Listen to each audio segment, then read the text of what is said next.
First expression action. పెదబాల తమ్ముడా, నేను ఆయనతో టెంపుల్ కి ఎందుకు పోతా అక్క? అసలు అసలు చేతులు కింద కూర్చోట్లా, ఇట్లా గోక్కో. ఇట్లా ఇట్లా ఇంకో ఇట్లా అది కింద ఫోకస్ అది ఇక్కడ వరకే కదా ఉన్నది. ఇట్లా వాళ్ళని చూసుకుంటా అర్జుడు, వాళ్ళని చూసుకుంటున్నట్టు. యాక్షన్. ఏం ఫంక్షన్ పోతాను?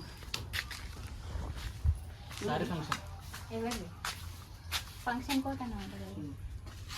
చుట్టపల్లి రావురే రావాళ్ళు. ఏందే ఇట్లా, ఏందే పెద్దదాని చిన్నదానా మళ్ళా దౌడ పెట్టుకుంటా లానే. ఏ ఊళ్ళో లేవు ఈ లొల్లి పాడగానా? ఏందే పెద్దదాని చిన్నదానా మళ్ళా పెట్టుకుంటా లానే. ఈ లొల్లి చల్లగా ఉందా?